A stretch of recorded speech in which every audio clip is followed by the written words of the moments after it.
welcome back to EBH. We're pleased to be joined by Salim, who is the president of the Brampton Cricket League. Thanks for being here, Salim. Thank you very much for having me. Now, question for you. For those of us out there who don't understand the game of cricket, can you just briefly, I guess, sum up the sport for us? Yeah, certainly. I mean, cricket is pretty close to the game of baseball. I wouldn't say it's exactly the similar kind of sport, but it's similar. The concept is the same. What happens here is you have approximately 11 guys who come on the field. It's about a 5-acre plus cricket field. There's a pitch on the facility. There's an official who looks after. There's actually 2 officials who look after the rules and regulations on the ground. And there's 2 teams, obviously. Then there's a toss. Teams take over. They decide if they want to bat first or bowl first. If they're going to bowl first, they'll bring their 11 guys, put them in on the pitch, and have them take over the action. Generally, the game is divided into 3 formats. There's a 5 test match, 5-day game that goes on for days and days, and many people are not interested in it.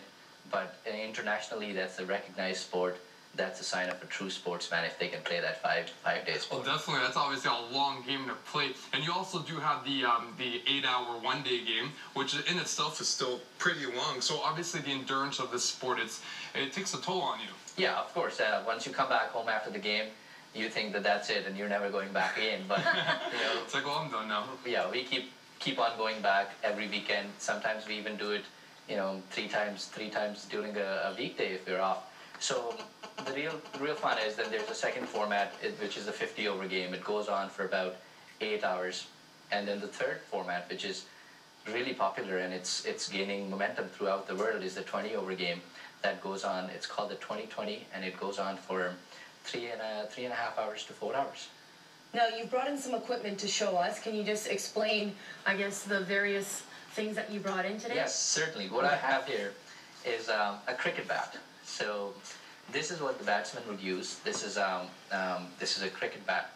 The batsman would use it. Then I have some other stuff. That's a pretty big bat, though. I mean, they're pretty heavy in weight and all that, right? Yeah, I mean, it depends on the batsman, what weight they like. This is a little heavier, and the batsman that I borrowed this from, he likes to use a heavy bat.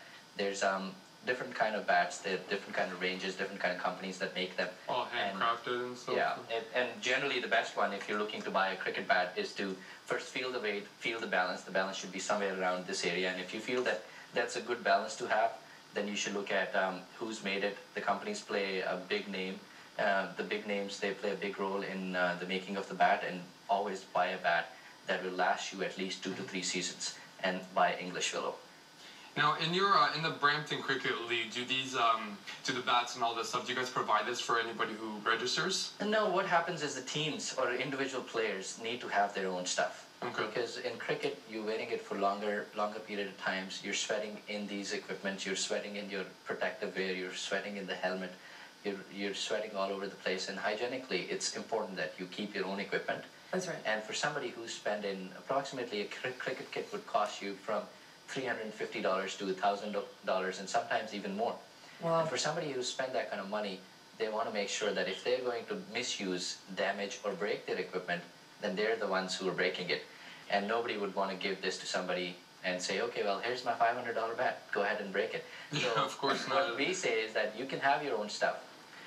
Bring your own stuff. Which is good. I mean, if you like the sport enough where you do want to play it on your free time, I mean, why not have your own equipment, right? That's like right. Just like when you play hockey, that stuff, or like did I just say hockey? No, you're not allowed to say hockey on the show. But if you do play other sports, and like Chris was mentioning, and obviously you want to have your own equipment for hygienic reasons, like you said, and just because everyone is different, right? You mentioned the bat styles. I'm sure that's very similar to baseball. Baseball, you have different weighted bats as well. And for a batsman, obviously, you want your weight and what you're comfortable with and what you're comfortable with holding, right? Yeah, and there's so many variables in cricket because you're wearing protective pads, and the pads would look something like this. And sometimes. Okay, I'm just going to cut you off right there. Sorry, we'll lots more after the break. Stay with us, okay? All right. It almost looks like